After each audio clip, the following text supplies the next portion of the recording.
mahalaga ang batas sa pagpapanatili ng kaayusan, kapayapaan at pagkakaisa sa ating lipunan. Ito ang nagsisabing haligi ng isang maayos na bansa kung saan ang bawat isa ay may tungkulin at karapatang kailangang igalang.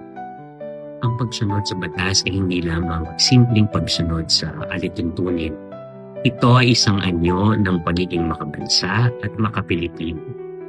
Sa bawat hakbang na sumusunod tayo sa batas, ipinapakita natin ang ating malasakit sa kapwa, sa ating komunidad at higit sa lahat sa ating bayan.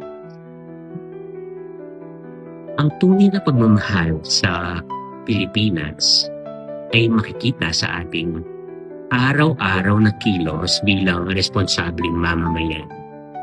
Sa simpleng hindi pagtatapon ng basura kung saan-saan, pagtawid sa tamang tawiran, pagiging tapat sa transaksyon at paggalang sa mga namumuno.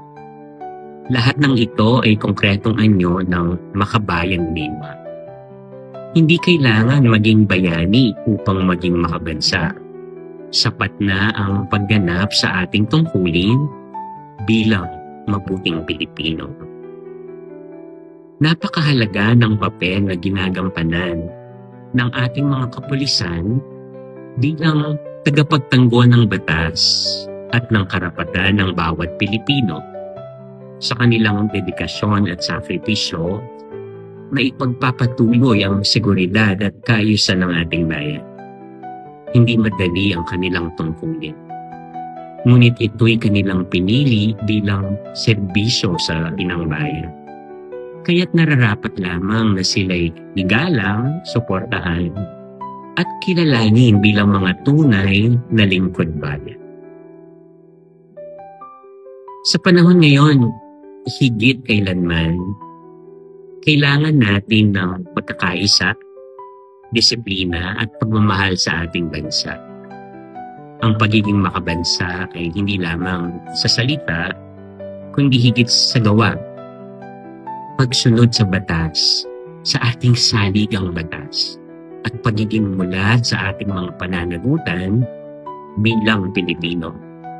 Sa ganitong paraan, maitataguyod natin ang isang lipunang makatarungan, mapayapa, at may pagmamalaki ng susunod na henerasyon. Iimbitan ko po kayo ngayon na manalangin.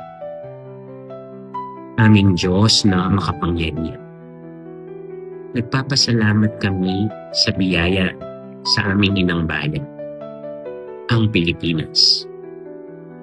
Patuloy ninyo po sanang basbasan ang aming mga puso, lalo na ang aming mga namumuno, upang kami maging tunay na makabansa at makapilipino. Gabayan po ninyo ang aming mga kapulisan sa kanilang tapat na paglilingkod, at kami naman ay pagkalooban ninyo ng tapang at disiplina upang maging mabuting mamamayan. Naway sa aming pagsunod sa batas at pagmamalasakit sa kapwa, mapalaganap namin ang kapayapaan at pagkakaisa sa aming lipunan. Amen.